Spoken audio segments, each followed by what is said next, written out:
On peut synthétiser ce que nous avons vu dans ce quatrième chapitre en partant de l'ambivalence du terme communautarien. Dans un premier sens, le terme communautarien peut renvoyer à un positionnement assez radical visant à recréer une homogénéité perdue, en tout cas à être nostalgique d'une homogénéité perdue, à penser qu'il ne peut n'y avoir de communauté politique suffisamment forte avec une cohésion sociale susceptible de fonder des mécanismes de solidarité que si on identifie un peuple comme ayant une tradition commune, une tradition héritée du passé, assurant un socle de valeurs communs sur lequel les institutions politiques peuvent se fonder pour trouver leur légitimité. Dans ce type de positionnement, le nœud, c'est évidemment la question de l'altérité, la question de celui qui ne partage pas les valeurs communes, de celui qui a un autre héritage, une autre tradition. Or, dans nos sociétés marquées par la diversité des cultures, marquées par la mobilité des personnes et marquées par la migration, par exemple, migration de première, de deuxième, de troisième génération, cette question de l'homogénéité culturelle conduit alors à exiger une assimilation de l'autre, une assimilation de celui qui vient s'installer dans une société, qui doit alors forcément partager les valeurs culturelles dominantes dans cette société s'il veut être reconnu comme étant un citoyen à part entière de cette communauté politique. Mais en fait, la critique communautarienne a surtout, sur le plan philosophique, débouché plutôt sur une critique interne au libéralisme qui a conduit donc à l'émergence d'un libéralisme multiculturel. Ce libéralisme multiculturel a retenu de la critique communautarienne l'importance de favoriser l'inscription des personnes dans des communautés culturelles. Mais loin de vouloir que la communauté politique se confonde avec une seule communauté culturelle, ce libéralisme multiculturel entend, lui, garantir la préservation de la diversité des communautés culturelles au sein du même espace politique. En fait, c'est le schéma libéral classique de la coexistence des libertés individuelles, mais ici pensé au niveau des communautés, pensé au niveau de la diversité des cultures. De la même manière que chaque individu doit pouvoir coexister et être reconnu à part entière comme individu au sein de la société libérale classique, ici, de la même manière, les différentes communautés culturelles doivent pouvoir coexister les unes à côté des autres et se voir reconnus leurs droits, et dès lors le droit de chacun des membres de ces communautés culturelles de vivre conformément à leur propre conception de la vie bonne. C'est définitivement un libéralisme qui se pense au niveau non seulement de la pluralité des conceptions individuelles de la vie bonne, mais aussi de la multiplicité des cultures et des communautés culturelles au sein d'un même espace politique. Cela conduit donc à une extension des rôles de l'État à travers une transformation de ce qu'implique l'idée de neutralité de l'État.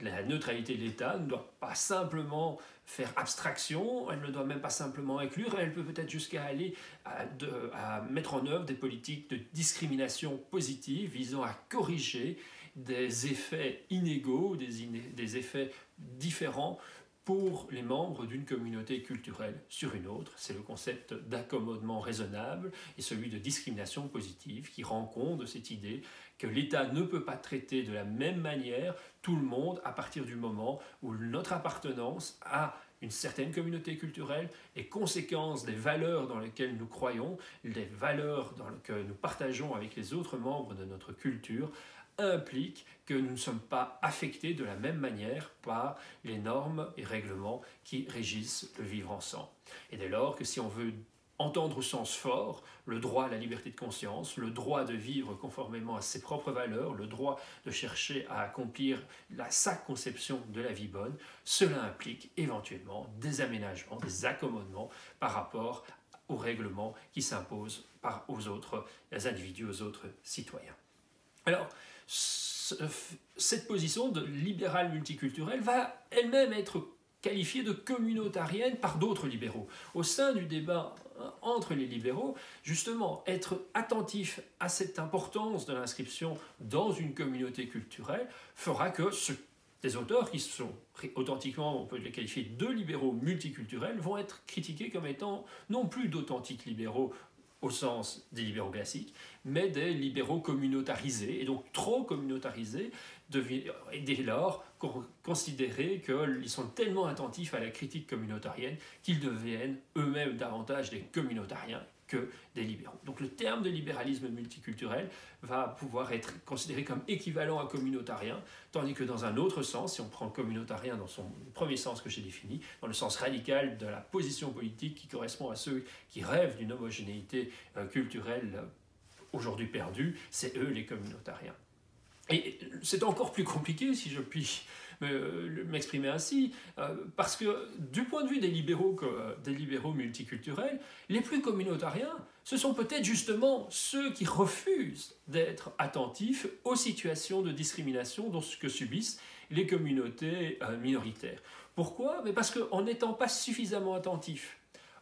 à la situation vécue par les membres des communautés minoritaires, par les minorités culturelles, ce que ce libéralisme davantage classique ferait, c'est en définitive cautionner une domination culturelle de la majorité. Et en cautionnant cette domination culturelle de la majorité, on peut quelque part dire que les libéraux classiques font le jeu des communautariens au sens fort, donc de ceux qui disent que finalement c'est la culture majoritaire, la culture dominante, qui devrait pouvoir s'imposer et que l'on devrait être en mesure de dire, pas forcément de s'assimiler au sens fort, mais en tout cas d'accepter les conséquences du fait que l'on vit dans une communauté où la majorité préfère par exemple avoir congé le dimanche qu'un autre jour, est marquée par un héritage traditionnel hérité des siècles passés et qui vient finalement presque implicitement, sans que ce soit une démarche consciente, sans que l'État affirme nécessairement de manière volontaire une conception de la vie bonne, mais quelque part, cette culture majoritaire reste reflétée dans les institutions. Et donc il y a un primat de la communauté majoritaire. Bref, vous voyez que ce terme de communautarien, on peut se l'envoyer à la figure un peu dans tous les sens, selon le camp que l'on entend défendre, ce qui ne facilite pas la compréhension. Mais retenons-nous que l'héritage le plus important de cette critique communautarienne, c'est l'importance pour que l'État prenne en compte l'importance pour les individus de vivre non seulement des conceptions propres, individuelles, mais également de s'insérer dans un tissu de relations sociales, dans ce que l'on peut appeler une communauté qui partage, pas forcément à travers des institutions politiques, mais peut-être en tout cas dans des interactions sociales, qui partagent des valeurs communes. Une conception de la vie bonne est rarement purement individuelle. Ne fût-ce que parce que, comme on l'a vu en philosophie morale, nous cherchons quelque part dans le regard des autres, nous cherchons quelque part dans le fait de vivre avec d'autres autour de mêmes valeurs, la confirmation de la pertinence de notre conception de la vie bonne, de la légitimité des valeurs en lesquelles nous croyons. Alors, s'il y a une telle tension entre les libéraux sur cette question-là, c'est précisément parce que lorsqu'on en arrive à prôner des discriminations positives, on remet en cause quand même un des principes de base du libéralisme, qui est son individualisme méthodologique, qui est l'idée qu'un membre de la société politique, qu'un citoyen, doit être reconnu en tant qu'individu, et en tant qu'il peut faire preuve de sa liberté personnelle. Tandis qu'ici, finalement,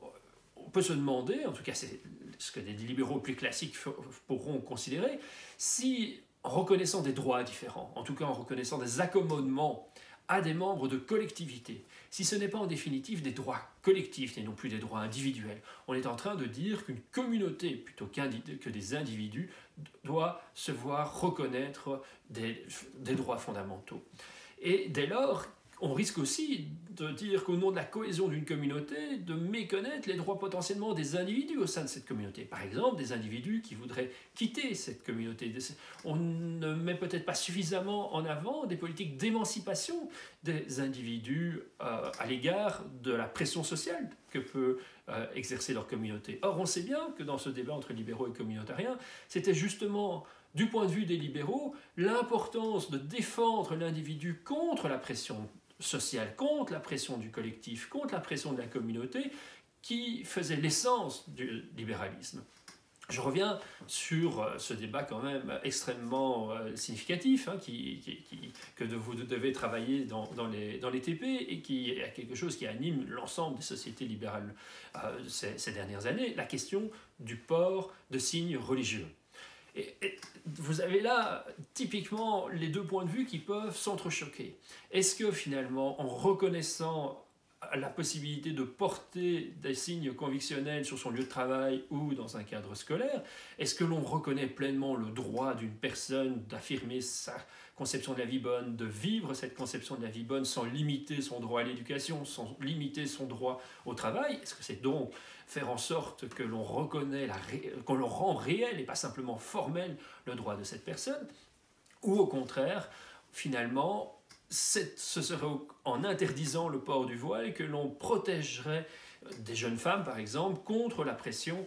qu'exerce sur elles la communauté si ce port du voile est imposé. Et sans doute que ça dépend du contexte. On ne sait pas trancher totalement de manière a priori. Ça dépend. Certaines femmes le portent de manière extrêmement volontaire, d'autres le portent sans doute davantage sur la contrainte. Mais ce n'est peut-être pas propre au signe convictionnel, cela peut être propre également à énormément de nos habitudes, ça peut être propre à d'autres formes d'habillement. Est-ce que finalement la pression de la mode n'est pas aussi une forme de pression du collectif sur l'individu? Et donc,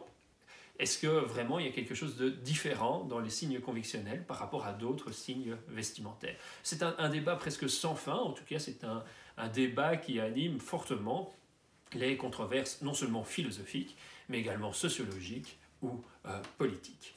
Mais en tout cas, du point de vue de libéraux plus classiques, plus traditionnels, dès lors que vous, finalement, au nom de cette volonté de permettre à chacun de poursuivre une conception de la vie bonne, vous finissez par penser des droits différents en fonction d'appartenance à un collectif, d'appartenance à une communauté, vous franchiriez la ligne rouge. Là, ils considèrent que vous cessez d'être des authentiques libéraux, que vous passez du côté des communautariens. Tout au plus, pourrait-il dire, ce qu'il faut garantir, c'est des droits culturels. C'est rajouter effectivement aux droits privés, aux droits économiques, les droits politiques, ça c'était la réponse à la critique républicaine, des droits sociaux, la réponse à la critique socialiste, mais également des droits culturels. Droits culturels, comme par exemple le droit de s'exprimer dans sa langue, notamment par exemple dans les contacts avec l'administration. On sait que c'est aussi une question très controversée dans le cadre belge.